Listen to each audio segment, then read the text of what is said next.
So hey guys, welcome back to our YouTube channel. So friends, आज इस video में हम करने जा रहे हैं practice question set number 2 reasoning का। मैं आपको बता दूं कि हमारी रीजनिंग जो जेकेएसएसबी पंचायत सेक्रेटरी के एग्ज़ाम के लिए वो कंप्लीट हो चुकी है। तो अब आपको एक सिस्टमेटिकली अगर मैं बात करूं तो आपको अब चीज़ें जो थी प्रैक्टिस क्वेश्चन आपको प्रोवाइड होना स्टार्ट हो चुके हैं। अगर आप फर्स्ट टाइम इस चैनल पे विजिट कर रहे हो, फर्स्ट टाइम देख रहे हो, तो जेके प्रैक्टिस को सब्सक्राइब कर लो। ये न्यू लोगो आने वाला है जेके प्रैक्टिस का जल्द ही यूट्यूब पे। तो मैं आपको बता दूं, ये प्रैक्टिस क्वेश्चन है आपके लिए सेट नंबर 2 है। आपको डिस्क्रिप्शन बॉक्स में पंचायत सेक्रेटरी का जो एग्जाम है आपका, इसका पूरा कोर्स आपको मिल जाएगा, जिसमें आपकी जीके की playlist, English, computer, math, reasoning सब की मिल जाएगी। आप उस पर विजिट कीजिएगा, आपको पूरा कोर्स आपको पंचायत सेक्रेटरी का मिल जाएगा। तो ये वाले जो क्वेश्चन रीजनिंग के हैं, मैं आपको बता दूं जनरल इंटेलिजेंस यानी रीजनिंग, जो सेम आपकी जेकेपीएससी के एग्जाम में पूछी जाएगी। तो जेकेपीएससी एग्जाम जो है उसके लिए भी ये प्रैक्टिस क्वेश्चन आपके लिए इंपॉर्टेंट है, क्योंकि आपने चीज़ें पढ़ ली हुई हैं, बस आपको प्रैक्टिस करनी है।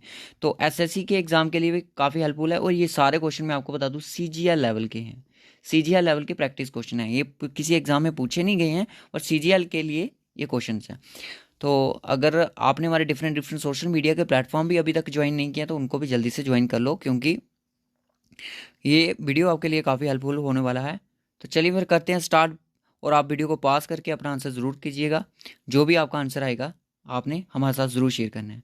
तो सबसे पहले आपका फर्स्ट क्वेश्चन आपकी स्क्रीन पर आ चुका है, तो जल्दी से इस क्वेश्चन को, वीडियो को पॉज करके इसका आंसर मार्क कीजिएगा कि आपका राइट ऑप्शन क्या आता है। तो सबसे पहले आपके यहाँ के क्या क्वेश्चन में क्या बोला कि Lakshman is elder than Shyam but younger than Ram, Hanuman is younger than both Hari and Shyam, Shyam is elder than Hari, who is the youngest, सबसे छोटा कौन है। तो ये क्वेश्चन आपसे पूछा गया है।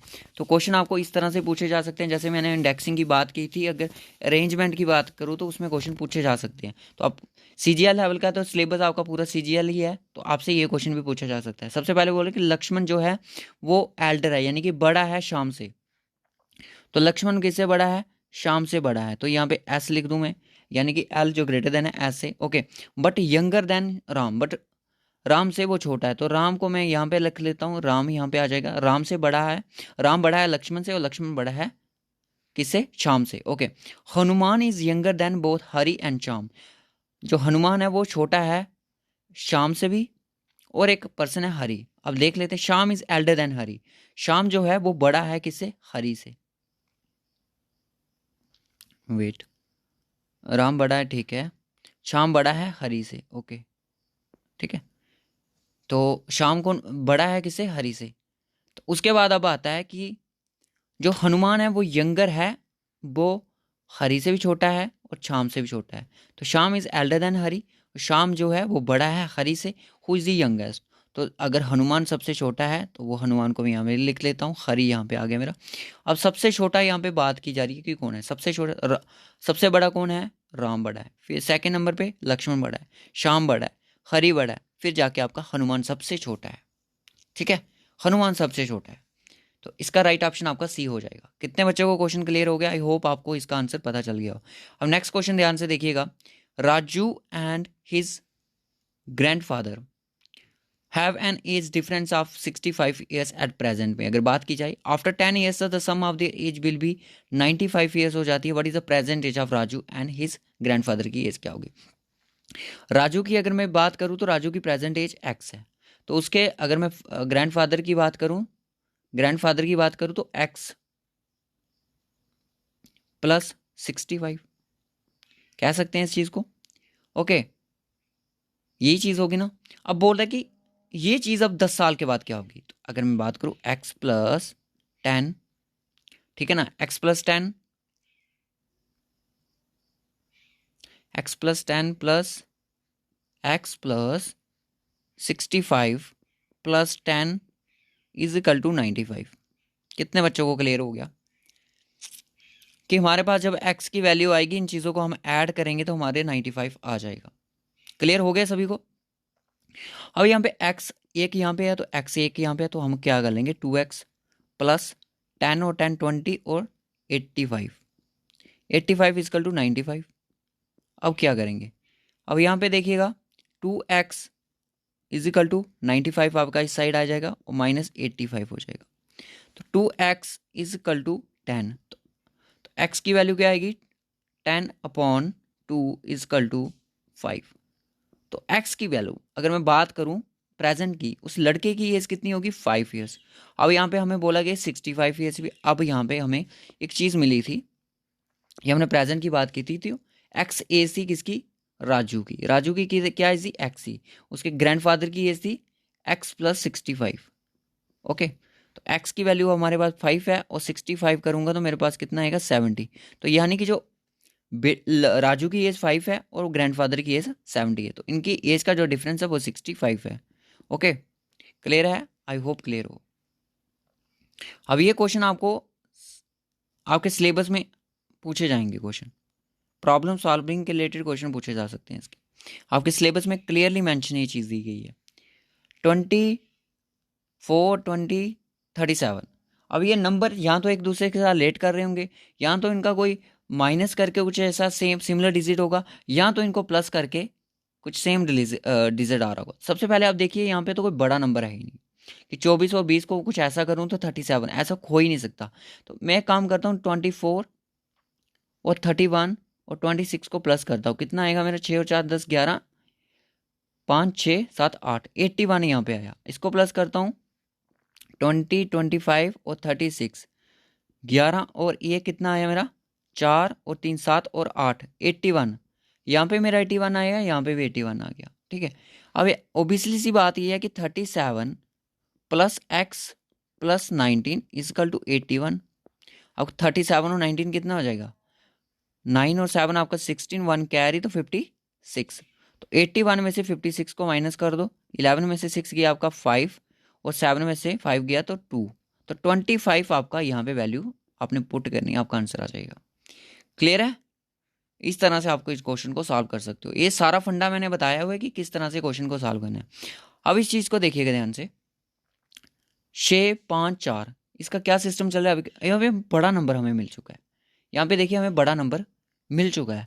अब हम क्या करेंगे, अगर मैं करूँ 6 7 35 सॉरी 42 होता है, 42 में से अगर मैं 5 को माइनस कर दूं मेरा 37 आ जाएगा। फिर उसके बाद 6 5 6 30 -7 करूंगा तो मेरा 23 आ जाएगा। उसके बाद 4 5 20 20 में से 6 को माइनस करूंगा तो मेरा 14 आ जाएगा। राइट ऑप्शन आपका यहाँ पे 14 हो जाएगा। ऑप्शन में है सर नहीं है अभी तक, हाँ डी ऑप्शन है, तो राइट ऑप्शन आपका डी हो जाएगा। उसके बाद नेक्स्ट क्वेश्चन देखिएगा, alternate word select the word which can be found the using the letter. Knowledge को यूज करके कौन सा इनमें से एक ऐसा वर्ड होगा जो बनेगा। फैच बनेगा, नॉलेज में एफ नहीं आया तो गलत हो जाएगा। बेल्थ सर WE, नॉलेज में ए नहीं आता, गलत। वंडर WONDER नहीं है, गलत। तो वेज तो डेफिनेटली बनेगा, तो राइट ऑप्शन आपका ए हो जाएगा। आई होप आप सभी को ये क्वेश्चन समझ आ रहे हो। यहाँ पे बोला कि how many triangles there in the following, यहाँ पे कितने सारे ट्राइंगल आपको देखने को मिलते हैं। यार ध्यान से देखिएगा, अगर इसको बहुत ही केयरफुली तरीके से करना पड़ता है। ऑप्शन को एलिमिनेट भी यहाँ पे करना को पड़ सकता है। अगर इस चीज़ की मैं बात करूँ, कलर चेंज कर लेते हैं, इस चीज़ की अगर मैं बात करूँ तो यहाँ पे मुझे कितने ट्राइंगल दिख रहे हैं। एक ट्राइंगल तो जो मैंने इसे सर्कल किया तो एक तो ये हो गया, दूसरा आपका ये वाला हो गया, एक आपका ये हो गया, दूसरा ये हो गया, तीसरा ये हो गया, चौथा ये हो गया। और अगर मैं इसको वैसे करूँ तो ये 5 मेरा ऐसे हो गया, 6 मेरा ऐसे हो जाएगा, 7 हो जाएगा, 8 हो जाएगा, 9 एक इसको बात करूँ तो 9 हो जाएगा, इसको पूरे को करूँगा तो 10 हो जाएगा। उसके बाद अगर इसको ऐसे करूँगा तो कितना हो जाएगा, 11 हो जाएगा। उसके बाद इसको किस फॉर्म में कर सकते हैं तो ट्राइंगल आपको बन सकता है। ध्यान से देखना है इसको, 11 मेरे यहाँ तक हो चुके हैं। अब अगर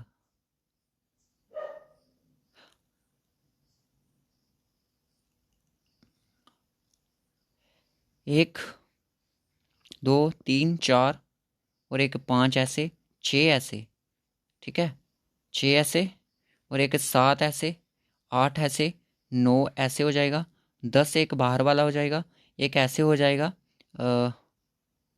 मैं बात करूँ तो ऐसे हो जाएगा 11। और यहाँ पे लगभग लगभग जो बनेगा इसका राइट ऑप्शन की अगर मैं बात करूँ तो वो 13 बनेंगे। ठीक है, याद रखना 13 यहाँ से ट्राइंगल निकलने वाले हैं आपके। बना के देखते हैं यहाँ 3, ये तो ट्राइंगल नहीं बनेगा भाई 3, तो इसको मैं 4 कर लेता हूँ पूरा, ये 4 हो जाएगा। और ये 5 हो जाएगा इस तरह से, है ना। और ये एक की इसकी पूरी बात करूँ तो 6 हो जाएगा। और उसके बाद इसको 7 लिख लो, इसको 8 लिख लो, इसको 9 लिख लो। तो इसको मैं लिख लेता हूँ इस तरह से, ये आपका 10 हो जाएगा। एक बाहर की बात करूँ तो 11 हो जाएगा। और कोई?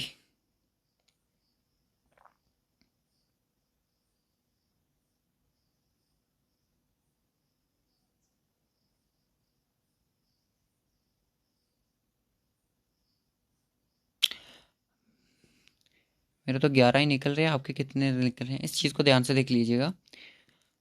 उसके बाद नेक्स्ट क्वेश्चन, चलिए नेक्स्ट क्वेश्चन आता है कि आपकी स्क्रीन पर जो है, वेट, ADGJ बाई, क्या बोल क्या रहा है ये? ए के बाद आ रहा है डी, ABC, BC के बाद बाई के बाद बी, कैसे आ गया ये? सॉरी, डी के बाद ए के बाद डी आ रहा है, जी आ रहा है, फिर जी आ रहा है, BC, ABCDEFGH और आई आएगा, ठीक है। उसके बाद यहाँ पे KLMN आ रहा है, OPQRS आएगा, फिर उसके बाद क्या आएगा? ST, एस के बाद T आएगा, U आएगा, फिर जाके B आएगा, ठीक है। ST आएगा, ठीक है। Oh wait wait wait wait, इसको ध्यान से देखिएगा। ए के बाद डी आ रहा है, 2 का गैप, इसको देखिए PQRS, यानी कि रिवर्स चल रहा है, STUB। तो यहाँ पे यानी कि यहाँ पे रिवर्स वाला सिस्टम होगा। यहाँ पे प्लस चल रहा है, यहाँ पे रिवर्स, यहाँ पे प्लस, और यहाँ पे आगे वाला रिवर्स होगा। बी के बाद आपका जेड आना, बी के बाद क्या आना था? आपका जेड आना था, AB, सॉरी AZ, गलत, ये गलत। जेड के बाद आपका XYWXYZ, ठीक है। यहाँ पे TUBWPQRST, तो ये भी गलत। इसको ध्यान से देखिएगा। F के बाद क्या आएगा? आई आ रहा है, L के बाद MNO, ठीक है। उसके बाद L के बाद IGH, ये भी गलत हो रहा है, यहाँ पे ऐसे फॉलो नहीं करेगा। और PQRST आ रहा है। उसके बाद यहाँ पे देखिएगा, आई थिंक इसका यही राइट ऑप्शन बन रहा है। देखिए जेड के बाद रिवर्स की अगर मैं बात करूँ तो डेफिनेटली आपका क्या आएगा? W आएगा, है ना, क्योंकि XYZ, Z के बाद XYZ, सॉरी X आएगा यहाँ पे, ये गलत हो जाएगा। कन्फ्यूजिंग है, उल्टा चल रहा है ना, इसलिए।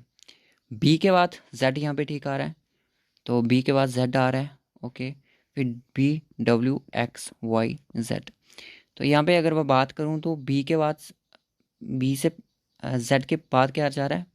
B जा रहा है, तो ये बहुत ही बड़ा गैप ले रहा है, ये भी गलत हो जाएगा। उसके बाद इस चीज़ को देख लेते हैं, रिवर्स आ रहा है। F के बाद क्या आ रहा है? FGHI, ठीक है। I के बाद आना चाहिए JKL आना चाहिए, ठीक है। MNO आना चाहिए, ठीक है। तो राइट ऑप्शन आपका C हो जाएगा, ठीक है। क्लियर? Next question. उसके बाद इस सीरीज़ को देखिए, कंप्लीट कीजिए जल्दी से। अब आपसे सीरीज़ दी गई है 5, 11, 21, 43 और 85।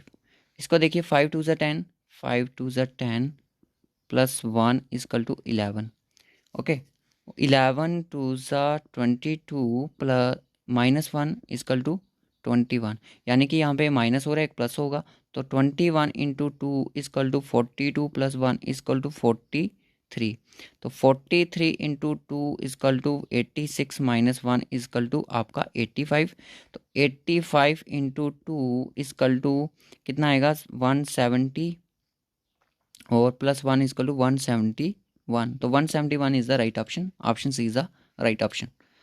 उसके बाद देखिए यहाँ पे अनफोल्डिंग फिगर है, इस चीज़ के बारे में मैं आपको पहले भी पढ़ा चुका हूँ। इस चीज़ के ध्यान से इसको देखिएगा। मैंने क्या बोला था कि 3 का गैप लेके आपने आंसर को गलत कर देना है।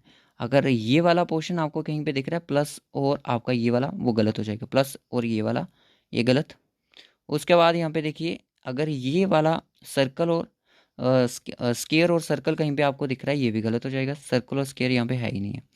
और उसको अपने माइंड में अगर इसको फोल्ड करने की बात करो, तो अगर आपका प्लस प्लस का ऑपोजिट यहाँ पे अगर मैं देखूँ तो क्या आएगा, मेरा प्लस का ऑपोजिट होगा स्टार।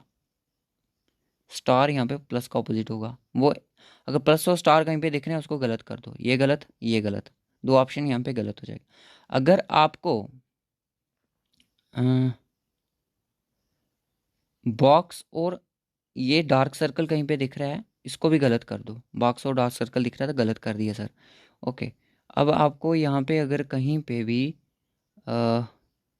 सर्कल और ट्राइंगल दिख रहा है उसको भी गलत कर दो। सर्कल और ट्राइंगल मुझे यहीं पे दिख रहा है तो इसको भी गलत कर दिया। तो ऑप्शन ए हो जाएगा आपका राइट ऑप्शन। क्लियर है? इसको आप अज्यूम करके इसको आप ध्यान से देख के बना सकते हो। फिर से देख लीजिएगा, मैंने क्या बोला, मैंने बोला कि ये सर्कल और ये ट्राइंगल दोनों पोजीशन में है तो ये एक सामने नहीं आ सकते, ये भी गलत। फिर उसके बाद बोला उन्होंने स्टार और ये एक मिनट, स्टार और प्लस नहीं आना चाहिए तो ये भी गलत।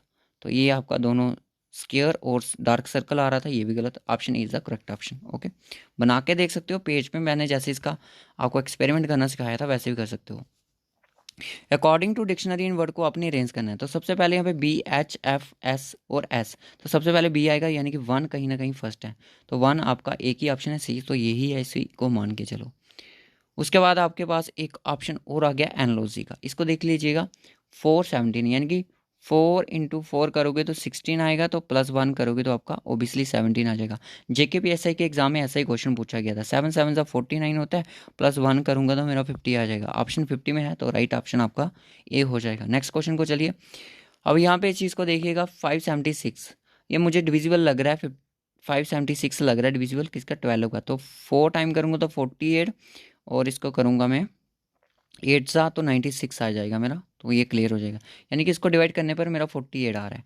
611 को अगर मैं 13 के साथ डिवाइड करूँ तो ये मेरा आएगा 4 ज़ा 56 52 सॉरी 52 8 और 91 करूँगा तो 7 ज़ा 40, तो ये इसको डिवाइड करने में मेरा 47 आ रहा है। 19 को करूँगा तो 1 आएगा, 8 11 8 सा तो 88 हो जाएगा। इसका करने पर मेरा ये वाले नंबर आ रहे हैं। अब इसको देख के करता हूँ मैं। 824 को करूँगा मैं कितने टाइम, इसको 5 टाइम करूँगा तो मेरा 70 आएगा, तो 124 आएगा। तो ये इसको मैं करूँगा तो मेरा ये लगभग अगर मैं बात करूँ तो 70, अगर इसकी बात करूँ तो 126 के करीब आएगा। 126 तो नहीं आएगा, बट ये मेरा पॉइंट में चला जाएगा। अब इसको मैं नहीं कर सकता, तो यही मेरा राइट ऑप्शन है, जो कि एक ऑड वर्ड यहाँ पे मेरे को देखने को मिल रहा है। क्लियर है? अपनी प्रैक्टिस को खुद करना है, ठीक है। मैं किस तरह से सॉल्व कर रहा हूँ ये मेरा अलग से तरीका है, ठीक है। कन्फ्यूज़ आप भी हो सकते हो, मैं भी हो सकता हूँ। इनमें से आपने एक ऑड को चीज़ को बाहर करना है। Snooker, table tennis, badminton, billiards. तो बैडमिंटन, टेबल टेनिस टेबल पे, स्नोकर टेबल पे, बिलियर्ड्स भी टेबल पे, बैडमिंटन एक जो होता है कोर्ट में खेला जाता है। कोर्ट वो वाला, कोर्ट कचहरियों वाला नहीं। अब यहाँ पे इस क्वेश्चन को देखिएगा, आपके लिए मैंने होमवर्क भी क्वेश्चन रखा है, ठीक है। अब यहाँ पे बोल रहा है कि which of the following means M is the maternal uncle of R. Maternal uncle, अब इस तरह से क्वेश्चन होंगे ना जो, उस पर आप एक एक ऑप्शन को आपको चेक करना पड़ेगा। तो ऑप्शन ए को मैं लेता हूँ यहाँ पे। एम जो है, एम है मल्टीप्लाई का क्या साइन डेडिकेट कर रहा है हमें। बोल रहा है कि P is the brother of Q, यानी कि एम जो है ब्रदर है टी का। उसके बाद माइनस का साइन क्या बता रहा है, तो माइनस का साइन कहाँ पे गया, पी माइनस क्यू, तो यानी कि P is the mother of Q, यानी कि टी जो मदर है वो है आर की। तो आपसे क्या पूछा गया था, M is the maternal uncle of R, तो M is the maternal uncle R of, तो option A is the right option. बाकी को चेक करने की ज़रूरत नहीं है। साइलोगिज्म आ गया आपके सामने। यहाँ पे देखिए, ऑल पेन्स आर रोड्स, सारे के सारे पेन्स हैं जो रोड हैं, और सारे के सारे रोड्स हैं जो हाउस हैं। तो इस तरह से लिख लीजिएगा, सारे के सारे रोड हाउस हैं। और सम रोड्स आर रबर, कुछ रोड्स रबर हैं। ऑल हाउसेज आर पेन, सारे के सारे हाउसेज पेन हैं, नहीं हो सकते सर, गलत। फर्स्ट कंक्लूजन आपका गलत हो गया। No rubber is a pen, कोई भी रबर है जो पेन नहीं हो सकता है, क्या ये पॉसिबिलिटी है? जी हाँ, ये पॉसिबिलिटी है, ये पॉसिबल है, क्योंकि हमें रबर और पेन का कोई रिलेशनशिप नहीं दिया गया, तो इसको हम पॉसिबल मान सकते हैं। तो राइट ऑप्शन आपका बी हो जाएगा। ये पॉसिबिलिटी के केस आपको नहीं पूछे जाएंगे मुझे नहीं लगता, क्योंकि बैंक के एग्जाम में पूछे जाते हैं, तो सीजीएल के लेवल में भी पूछे जा सकते हैं। अब आपको ये बहुत ही ईजी क्वेश्चन दिया गया, आप इस तरह से एक पेज लीजिएगा, उसको फोल्ड कीजिएगा, फिर उसको इस तरह से फोल्ड कीजिएगा, वहाँ पे एक कट लगाइएगा, फिर उसको ओपन कीजिएगा, तो डेफिनेटली ये कट आपका इस तरह से दिखेगा। जब इसको ओपन करोगे तो ये इस तरह से चला जाएगा। तो कौन सा कट आपका हुआ? D option. बहुत ही इजी क्वेश्चन था ये वाला क्वेश्चन, आपने होमवर्क में इसका आंसर बताना है, ये आपके लिए होमवर्क का क्वेश्चन है, इसका स्क्रीनशॉट लेके रख दीजिएगा। अब इस क्वेश्चन को ध्यान से देखिएगा, इस तरह से क्वेश्चन आएंगे नहीं वैसे आपको। 5 - 8 + 2, तो आप क्या सोचोगे किस तरह से ये चीज़ें होंगी? थोड़ा सा दिमाग लगाना है, इसको रिवर्स किया जा रहा है, यानी कि 285 तो यानी कि 961 तो यहाँ पे 264, तो 264 is the right option D. कुछ नहीं है, बस बेसिक सा क्वेश्चन था। उसके बाद एल के बाद LMNO, तो कौन आएगा? ओ आएगा यहाँ पे। ओ कहाँ पे है? ओ यहाँ पे है, तो ऑप्शन सी यहाँ पे एलिमिनेट हो जाता है। LMNO, सॉरी यहाँ पे रिवीज चल रहा है ना, LMNOP QRT, OT आएगा यहाँ पे, तो OTS आपका यहीं पे है, तो राइट ऑप्शन आपका डी। नेक्स्ट चलिए, अब यहाँ पे आपको दिया गया है प्रो का कोड दिया गया 729। सबसे पहले आपको पी की नंबर पता होना चाहिए कि अल्फ़ाबेट में पी का नंबर क्या था। तो पी का नंबर जो होता है वो होता है 16। ओके, के का जो नंबर होता है वो होता है 11। आर का जो होता है वो होता है 18। ओ का होता है वो होता है 15। 11 के का होता है 11। अब इनको देख के बनाते हैं इस कोड को, अगर बनता है तो ठीक है। 6 और 1 को प्लस करूँगा तो 7, 1 और 1 करूँगा तो 2, 8 और 1 को करूँगा तो 9, ये हो जाएगा 6, इसको प्लस करूँगा तो हो जाएगा 2। तो 72962 आपका यही कोड है। तो अब आपको सिर्फ यहाँ पे अप्लाई करना है और कुछ नहीं करना है, ठीक है। अगर मैं बात करूँ तो एन का कोड होता है 14, जे का कोड होता है 10, एम का कोड होता है 13, एल का कोड होता है 12, JKL, ठीक है। जेड का होता है 26। अब इसको प्लस कीजिएगा, 51438, 51438। क्लियर है? ये नंबर आप सर्च कर सकते हो कि alphabet number trick by JK practice, आपको बहुत ही ईजी से मिल जाएगी। ए मैन हैज़ 2 वाइफ्स, एक मैन है उसकी 2 वाइफ्स हैं, ए और बी है। Okay, A is Sunny step mother, A है जो सन्नी की स्टेप मदर है, यानी कि सन्नी किसका बेटा हुआ? बी का, तभी तो इसकी स्टेप मदर हुई है। तो how B is related to Sunny, तो ऑब्वियसली इसकी मदर होंगी यार। ये बहुत ही ईजी क्वेश्चन है। अब इस क्वेश्चन को ध्यान से देखिएगा, ये क्वेश्चन आपके लिए होमवर्क का, ये भी आपके लिए होमवर्क का है। इसका आंसर भी आपने कमेंट बॉक्स में बताना है। जो बच्चा इस क्वेश्चन का आंसर बता गया ना, तो वो समझ लो अपनी सिलेक्शन ले गया। ये सबसे हार्डेस्ट क्वेश्चन है, इससे ज़्यादा डिफिकल्ट क्वेश्चन आपको नहीं पूछेगा। अब आपको ये अप्लाई करना है यहाँ पे, ये जो डिफरेंट डिफरेंट दिए। सबसे पहले यहाँ पे देखिए डिवाइड क्या हो रहा है। डिवाइड सर यहाँ पे कोई भी नहीं हो सकता, ना 4 9 के साथ हो सकता है, ना 3 हो सकता है, ना ये हो सकता है। अगर मैं 2/4 करूँगा तो मेरा क्या आएगा? 0.2 आएगा यार, कुछ गलत ही आएगा, सॉरी 0.5 आएगा, ठीक है। सो डिवाइड का यहाँ पे केस कैंसिल कर दो, डिवाइड कोई भी नहीं होगा। तो यहाँ पे सबसे पहले इजिकल टू तो नहीं आएगा भाई, ऐसा तो नहीं होगा। इसको अप्लाई करके देखते हैं। अगर मैं 2 × 4 करूँ तो -3 + 4 करूँ तो क्या मेरा 9 आता है? यहाँ पे देखिएगा 2 4 जा 8 हो जाता है, -3 + 4 = 9। तो यहाँ पे 4 की वैल्यू प्लस इसके साथ ऐड हो जाएगी, 12 - 3 = 9। तो ऑब्वियसली आपका सी ऑप्शन यहाँ पे राइट ऑप्शन हो जाता है, ठीक है। ये थोड़ी कॉमन सेंस लगानी होती है कि कौन सा माइनस होगा कौन सा प्लस होगा। ये क्वेश्चन आपके लिए होमवर्क का है, इसका आंसर आपने कमेंट बॉक्स में बताना है। सो ओके गाइस, वीडियो को मेरा मोटिव नहीं रहता है कि लेंथी करूं, बट प्रैक्टिस क्वेश्चन में ही लेंथी हो सकता है। इस वीडियो में हमने 23 क्वेश्चन को देखा है, और जिसमें से मैंने 21 को डिस्कशन किया है। तो 2 क्वेश्चन आपके लिए होमवर्क हैं, तो उनका आंसर जरूर बताइएगा। So okay guys, bye bye and take care.